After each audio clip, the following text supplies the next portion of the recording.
कहते हैं गोली का जवाब गोली से ही मिलता है। अगर कोई बदमाश या शूटर दूसरों पर गोली बरसाता है तो एक ना एक दिन गोली उसका पीछा कर ही लेती है। इसीलिए हम कह रहे हैं बुलेट का बदलापुर। एनकाउंटर शब्द कुछ पिछले महीनों से उत्तर प्रदेश में सबसे ज्यादा सुर्खियों में रहा है, लेकिन अब एनकाउंटर सिर्फ यूपी से वाया मध्य प्रदेश होते हुए महाराष्ट्र तक पहुंच चुका है। अब बुलेट ही बदमाशों का सबसे बड़ा काल बन गई है। उत्तर प्रदेश में बुलेट का ताजा शिकार हुआ है 2 आरपीएफ कांस्टेबल की हत्या में वांटेड 1 लाख का इनामी बदमाश।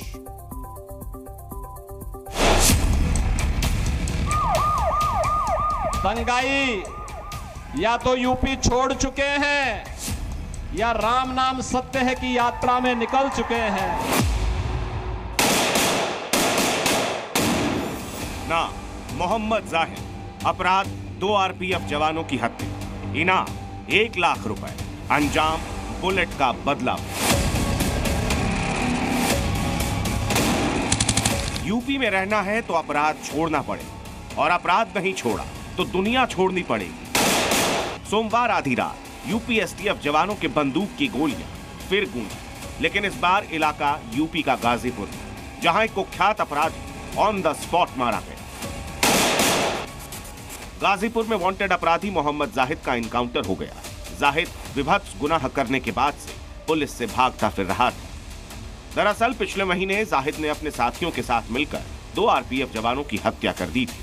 19-20 अगस्त की रात बाड़मेर गुवाहाटी एक्सप्रेस में आरपीएफ जवान जावेद खान और प्रमोद कुमार अवैध शराब की तस्करी को रोकने की कोशिश कर रहे थे। शराब तस्कर जाहिद और उसके साथियों ने दोनों जवानों को मारपीट कर चलती ट्रेन से धक्का दिया, जिसकी वजह से दोनों आरपीएफ जवानों की मौत हो गई थी। पुलिस को मोहम्मद जाहिद की सरगर्मी से तलाश थी और पुलिस ने उस पर 1 लाख रुपए का इनाम घोषित किया था। बिहार के फुलवारी शरीफ का रहने वाला जाहिद शराब तस्कर था और ट्रेन के जरिए शराब की तस्करी करता था। सोमवार को भी वो यूपी से ट्रेन के जरिए शराब तस्करी को अंजाम देने की फिराक में था। मतलब जाहिद सोच रहा था कि वो बिहार से यूपी में आकर अपराध को अंजाम देगा और आसानी से चला जाएगा, लेकिन उसकी गलतफहमी यूपी एसटीएफ ने अब हमेशा हमेशा के लिए दूर कर दी। जाहिद के एनकाउंटर के ज्वाइंट ऑपरेशन में यूपी एसटीएफ के साथ साथ गाजीपुर पुलिस भी शामिल थी। जाहिद ने भी पुलिस वालों पर गोली बरसाई थी, जिसमें पुलिस के 2 जवान घायल हो गए। उसके द्वारा पुलिस पर फायरिंग की गई, जिसमें 2 जवान पुलिस के घायल हुए और जवाबी फायरिंग में इसके ये भी गंभीर रूप से घायल हुआ। अभी डिस्ट्रिक्ट हॉस्पिटल पर यहाँ पर आए हैं, तो यहाँ पर इसको डॉक्टर्स ने, चिकित्सकों ने इसको मृत्यु इसकी डिक्लेयर की है। 24 घंटे के अंदर यूपी के 2 कुख्यात अपराधियों को यूपी एसटीएफ ने ढेर कर दिया। पहला सुल्तानपुर डकैती में शामिल आरोपी अनुज सिंह और दूसरा आरपीएफ जवानों की हत्या में वांटेड मोहम्मद जाहिद। जवानों का हत्यारा मोहम्मद जाहिद आज उत्तर प्रदेश पुलिस एसटीएफ के मुठभेड़ में गाजीपुर में मारा गया है। आरपीएफ के जवानों की हत्या की मुठभेड़ में वो मारा जाता है तो समाजवादी पार्टी उसके बचाव में भी सामने आ गई है। गाजीपुर में आरपीएफ जवानों की हत्या का आरोपी मोहम्मद जाहिद के एनकाउंटर को उसका परिवार फर्जी बता रहा है। परिवार का दावा है कि जाहिद के ऊपर कोई आरोप नहीं था। कहीं से बचपन से लेकर आज तक नहीं है, कोई थाना पुलिस केस ये सब कुछ नहीं है हम लोग के पास।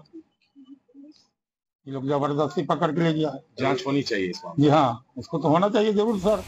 यूपी में बिहार के अपराधी का एनकाउंटर हुआ तो बिहार की राजनीति में हंगामा तो होना तय था। अब बिहार में एनडीए और आरजेडी एनकाउंटर पर सियासी लड़ाई लड़ रहे हैं।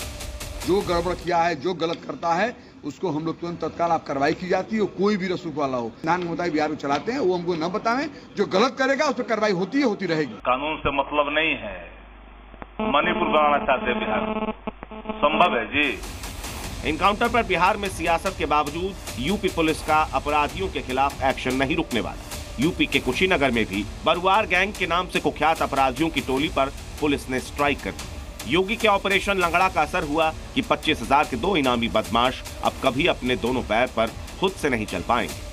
दोनों बदमाशों के पास से 2 देसी तमंचे, 2 मोबाइल और 1 बाइक बरामद किया गया है। जिन अपराधियों का यूपी में कभी खौफ हुआ करता था, उन अपराधियों के लिए अब यूपी में रहना किसी खौफ से कम नहीं रह गया। योगी की सख्त कानून व्यवस्था वाले राज में अब अपराधी रात के अंधेरे में भी चलने से डर रहे हैं। उन्हें इस बात का डर सता रहा है कि कहीं अगले मोड़ पर पुलिस या एसटीएफ की टीम उनसे न टकरा जाए। जनता लड़ाई लेगी, एक गुंडे और माफिया एक एक करके यमलोक की यात्रा के लिए प्रस्थान कर जाएंगे। ब्यूरो रिपोर्ट, जी मीडिया। जी न्यूज।